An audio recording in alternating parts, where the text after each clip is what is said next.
We're back on Cricbuzz Live. It's a brand new series, same format, T20 format, in a year that we're looking ahead to that T20 World Cup down under. But for now, it's all focus on a three-match series against Sri Lanka, starting in Lucknow at a wonderful sports complex and moving up to the mountains in Dharamshala over the weekend. Today's game, well, at the very top, let me give you toss news. Sri Lanka have won the toss and have invited India to bat first, something Rohit Sharma admitted he would also have liked to have bowled first. So it's a challenge for Team India to try and figure out the surface and put runs on the board. On Cricbuzz Live, I'm joined with a few changes in Team India, a few changes in Team Cricbuzz Live as well. Dinesh Karthik alongside, as well as Zaheer Khan. Good evening, gentlemen. Evening, GB. How are you? Zach, I hope you're being able to hear us properly. Okay, I'm going to stick to DK for the moment. India losing the toss, asked to bat first. 6 changes. We'll go through those 6 changes shortly. But just your initial thoughts about what your expectations are for this series vis-a-vis what's just happened against the West Indies. Another step. I think we have to understand this is the World Cup year. We have some important matches coming up, and this is another step in India's journey towards the World Cup. These are important days, obviously, in the lead up to a very important month that's going to happen in, say, 6 months' time. So every tournament, every series, every game, a lot of the times becomes important for various players for various reasons. But the main and sole reason being the fact that in 8 months' time, or in 6 months' time, in fact, there's going to be a World Cup in Australia. Yeah, there certainly is, but it's a quick turnaround for the Indians. As I said to everyone, we've got 6 changes, which we'll confirm shortly. One thing we do know at the very start is Deepak Hooda will be playing. All the others are going to be in and out, so it's an opportunity for him. We saw him during the ODIs, but for T20 format, we can see we know how destructive he can be. Absolutely, I think he's a good player. He's shifted straight from Baroda to Rajasthan, had a good domestic season, especially the Syed Mushtaq Ali Trophy, which is the T20 version of domestic cricket in India. He's done very well for them, brought them to the playoffs, which is actually a very good ask by a batsman. And from there on, obviously, in the limited opportunities he got for Team India in the ODI series against West Indies, he showcased his skills, and we all thought that was impressive, apart from the fact that he can bowl a bit of off spin as well.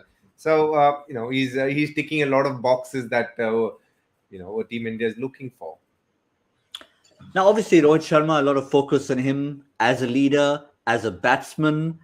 His persona almost coming through. Something I asked you about during the ODI series.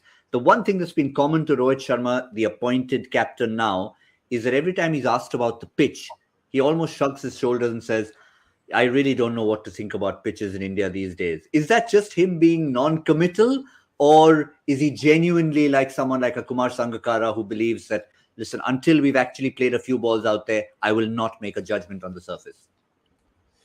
I think it is a bit of both. I've enjoyed watching Rohit Sharma, the captain for Team India. I think when he's worn the blues and he's become a captain, I think we're seeing a very innate, native Rohit Sharma that the world has not seen.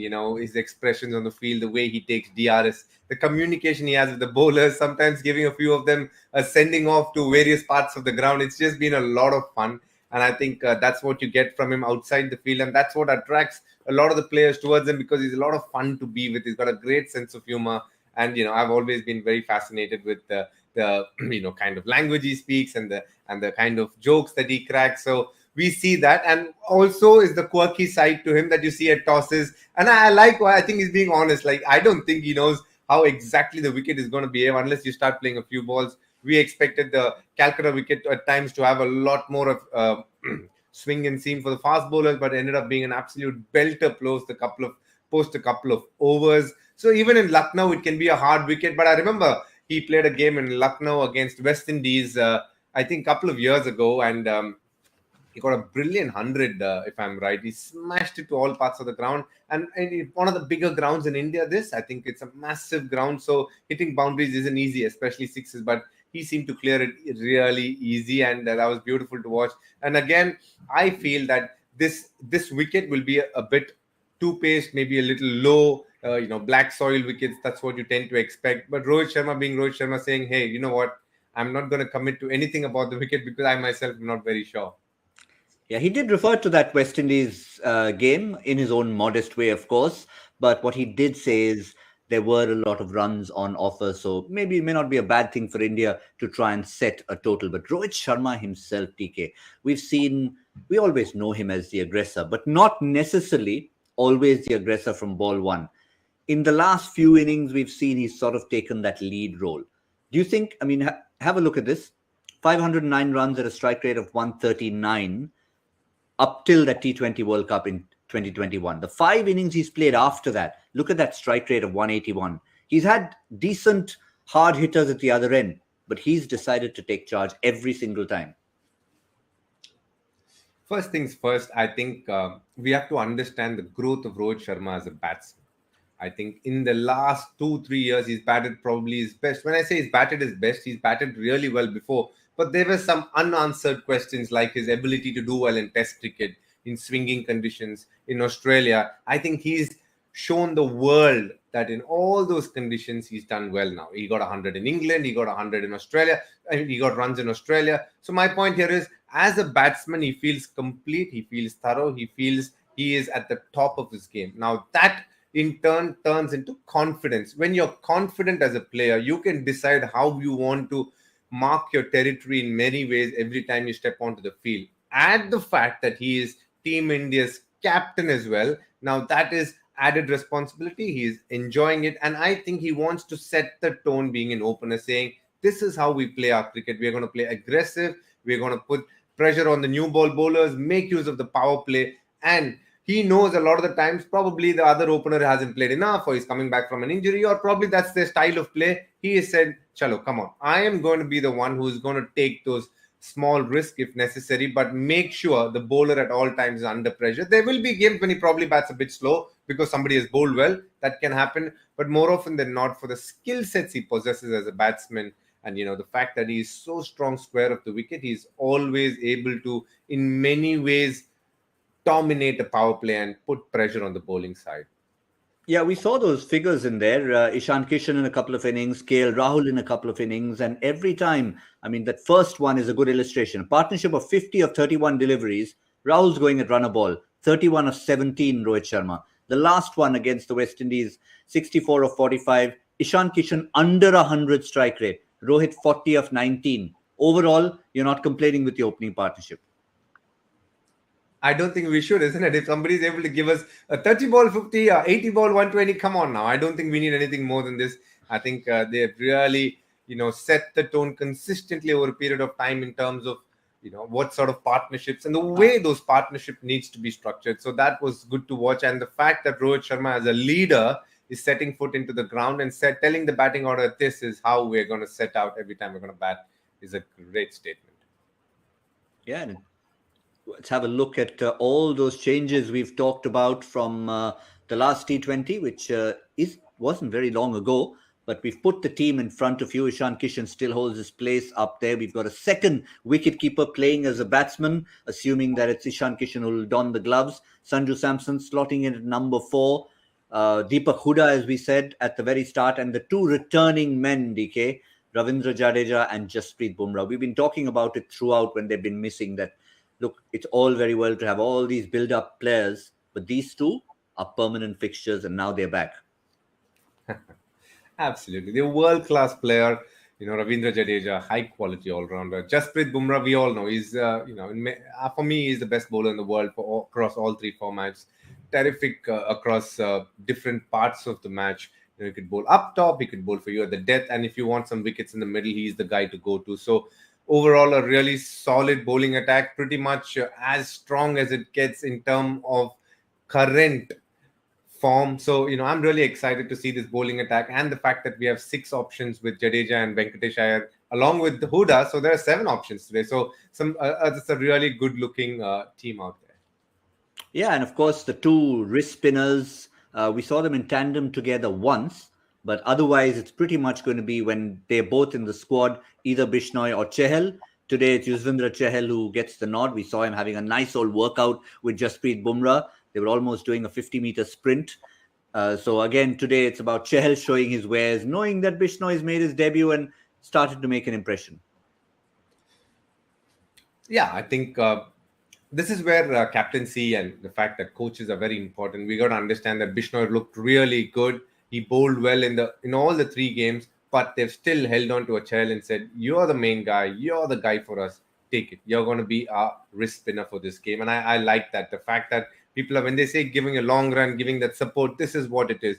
Now he knows, okay, even though Bishnoi has done well, I'm the one who's the lead spinner. That gives a lot of confidence. Now it is his to fail after this, which is the right way to go about it. I enjoyed seeing his name because he's a world class spinner for me. Done very well over a period of time for RCB as well. Now he's moved on to Rajasthan Royals. We all know how good he is, and I've enjoyed looking at how he is developed as a cricketer over a period of time, and always look forward to seeing him do well. And here is another great opportunity with a terrific bowling attack for him to showcase his skills.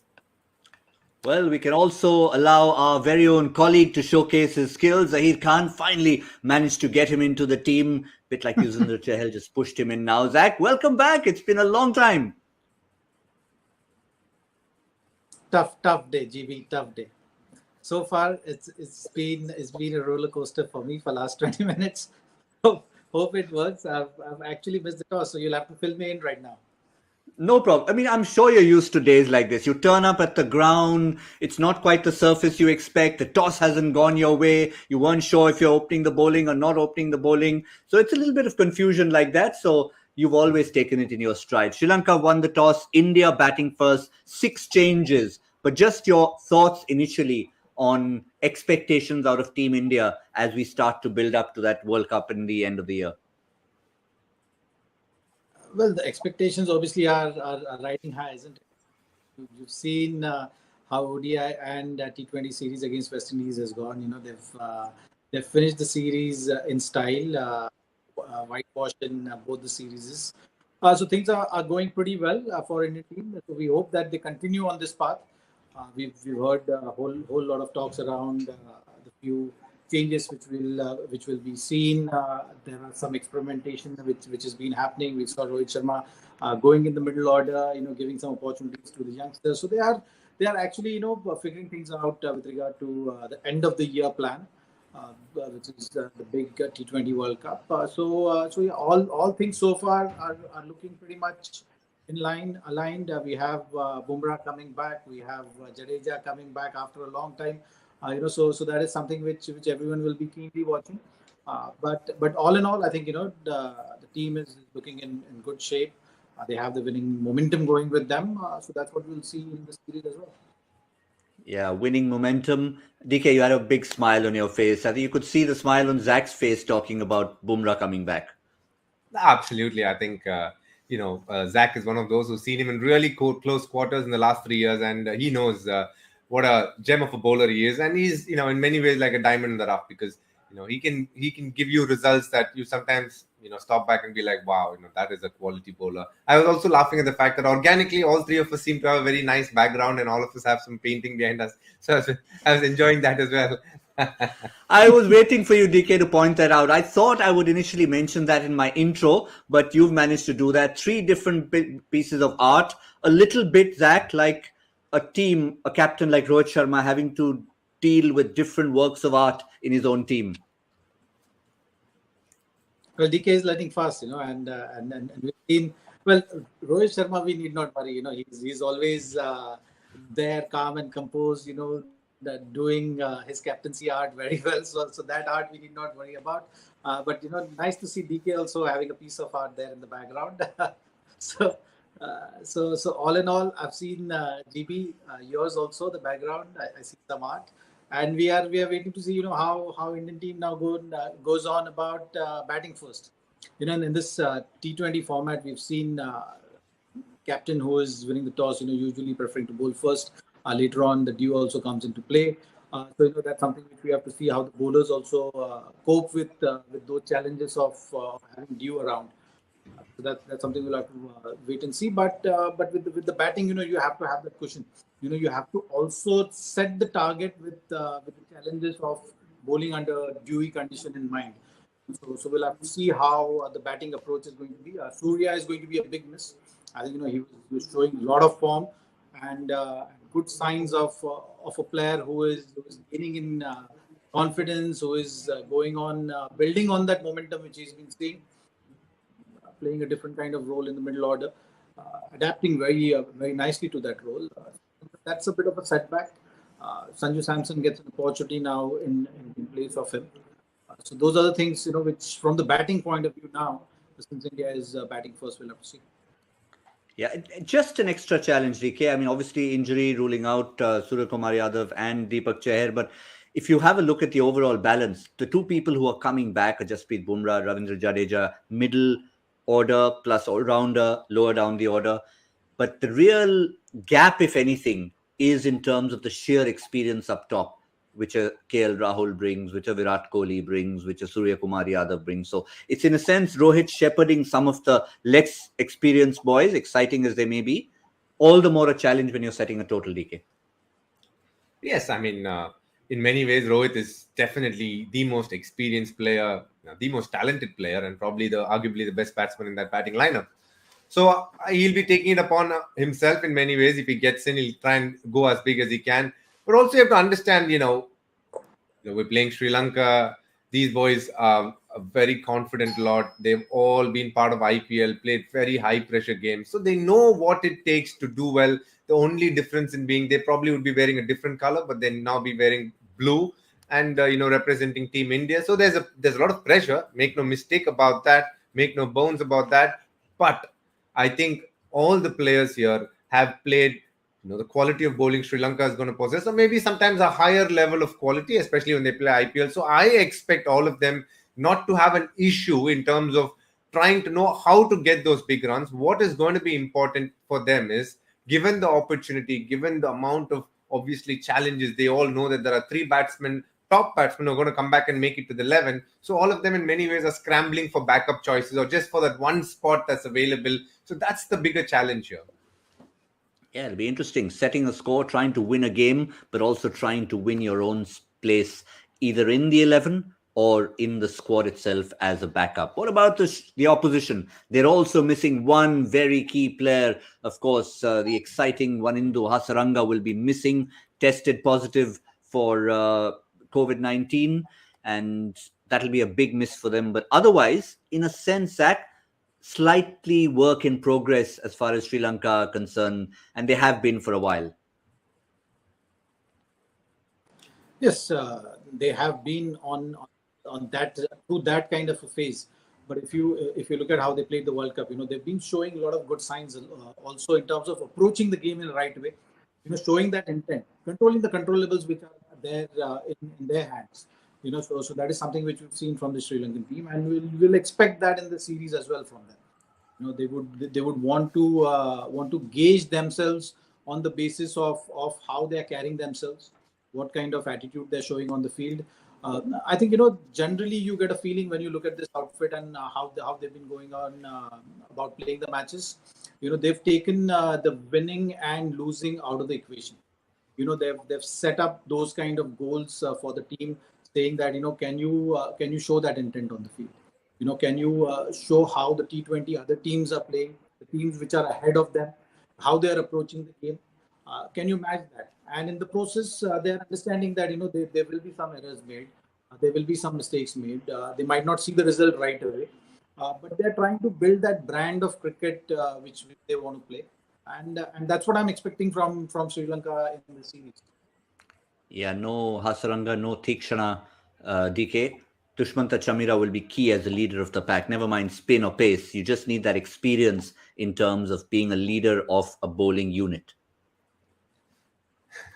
Yeah, when you come from Sri Lanka and somebody ends up playing for the IPL, that by itself elevates you in the eyes of others. We got to understand. And if you see Chamira, why he is picked by a team in IPL, this is it. 25 games, 29 wickets, an economy well below 7.5.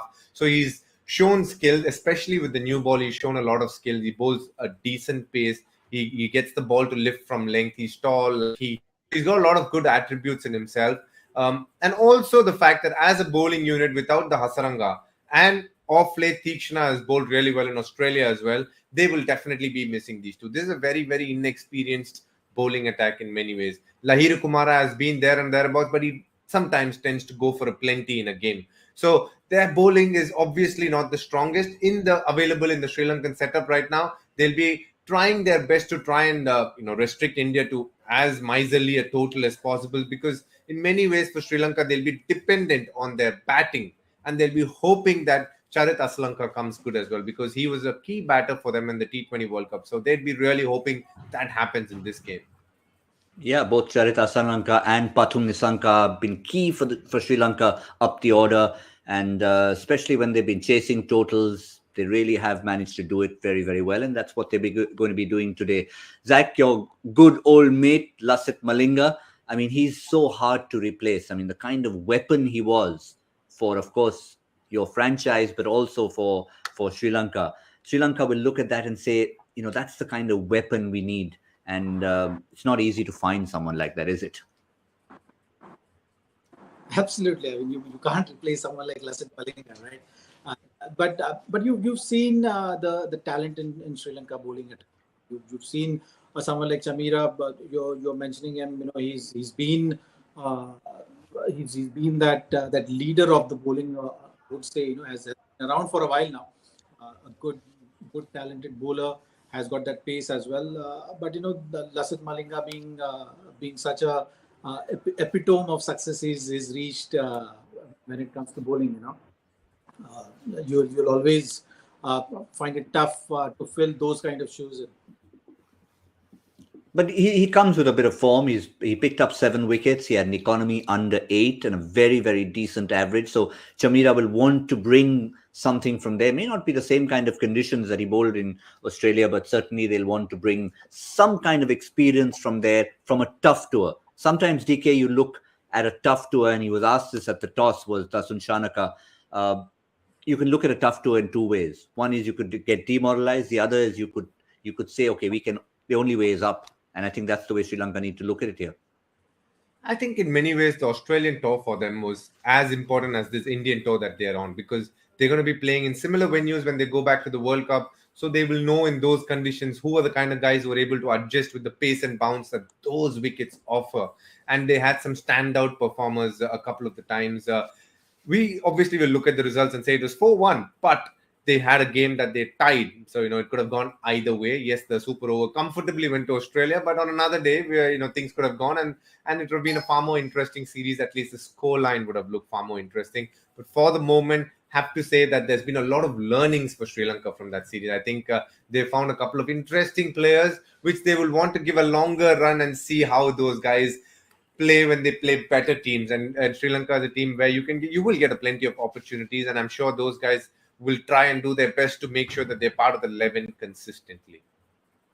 Yeah, well, it's all about with the return of Jasprit Bumrah, what Team India certainly will be looking at. Not at the moment, India batting first, but as and when they get to bowl, Zach, just the whole hunting in pairs, Jasprit Bumrah, Harshal Patel, getting them together to hunt in pairs. At some point in time, we're thinking Jasprit Bumrah, Jofra Archer. That's like a dream pairing. But we'll put that on hold for now. For now, let's talk about Bumrah and Harshal Patel.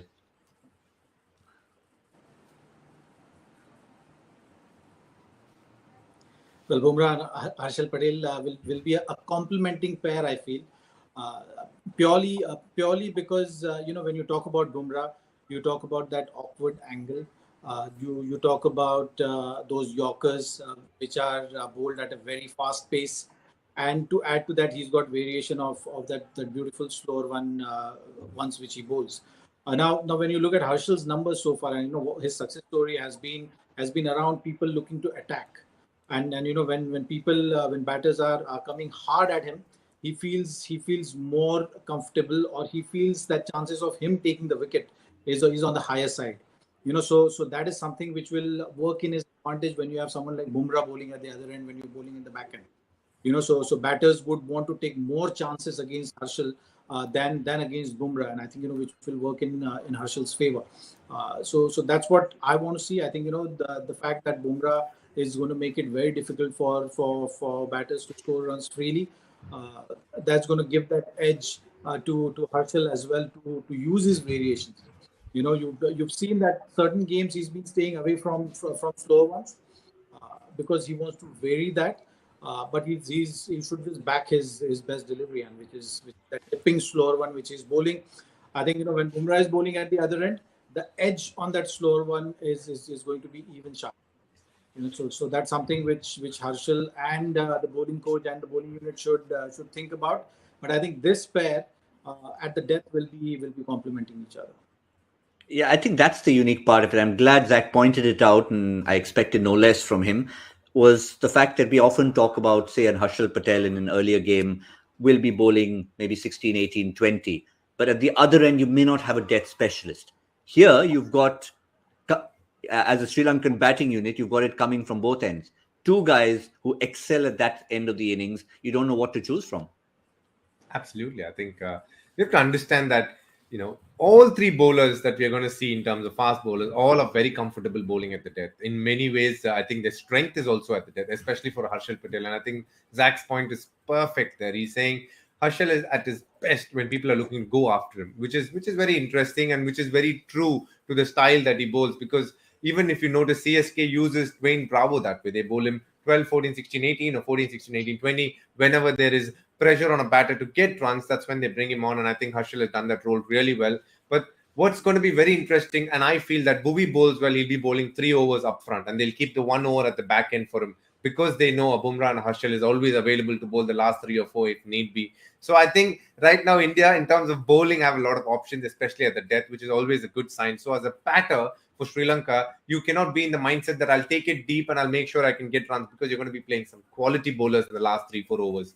So there'll be pressure on them throughout when they're chasing a total. And that's always a good sign for the team bowling because the chances of getting wickets is always high. Jasprit Bumrah well, Zach, that vice captaincy that he's been given. How much more? I mean, not that he needs any more confidence. He's already got all that on the field. But what will that do to his own psyche? Well, I'm always going to smile whenever that kind of responsibility is put on a bowler, right? So that added responsibility is always going to help him. It's definitely going to pump him up. Certainly going to help him start thinking about the game even at a larger level. Sometimes when you're just thinking about your bowling or the bowling unit, how they should approach, you kind of restrict yourself. So I feel the captaincy, the vice captaincy has come at a good time for Bumrah in his career. He can certainly one can definitely be seeing that growth of him as a cricketer because of this added responsibility. Because generally you start thinking about the game at a deeper level. You start thinking about things which you're not thinking earlier. I'm sure you will be part of the conversations with the team think tank. There are certain decisions which will be made in a certain way. So you understand and you challenge yourself in that fashion. So I think this captaincy responsibility is definitely going to help Bumrah going forward in his career. Yeah, we'll wait and see what it does do to Jasprit Bumrah. For now, we hope we don't see any of Jasprit Bumrah for the next 20 overs. We wouldn't want to see him coming out with pads on, else India in a bit of trouble. For now, we know India are batting first, having lost the toss. Before we get our little predictions in, our joy factor question for the day is as follows. Let's get it in quickly. Hashtag Cricbuzz Live. Get your answers back to us as quickly as you can. Unmukh Chand represented the Melbourne Renegades in this season's Big Bash League. Who was the first Indian cricketer to represent the Brisbane Heat? The Brisbane Heat. Now I can see Joy has a cheeky smile on his face, and I will say no more. I will say no more. Just read that question, answer it, hashtag Cricbuzz Live. And gentlemen, a quick number from both of you. Zach, I'm going to come to you first. India, 20 overs. How much are they going to get? Well, you can look at 185. 185. That's the Ajay Jadeja zone. He's appropriated 183, so nobody else can take that. But Zach, very close to that. PK, which side of it are you going? I wanted to say 185 to 190, but Zach has just got me. I don't want to. There's a massive ground, this Lucknow ground. So I'll go at 177. Ooh, 170. That's where I was going to go. I'll go even lower. I think I'll just looking at that batting unit, missing a few big names. Good start. May not have that kick to get a huge score. So I could be horribly wrong, but I'm going to go with 166. 166, 177, and 185. Again, we love to have it in 3 different decades. We, of course, will be back on Cricbuzz Combox in the 10th over of India's batting innings. Where will they be? How far to which total? We shall find out then. For now, from Cricbuzz Live on behalf of Zach, TK and myself, that's all we have.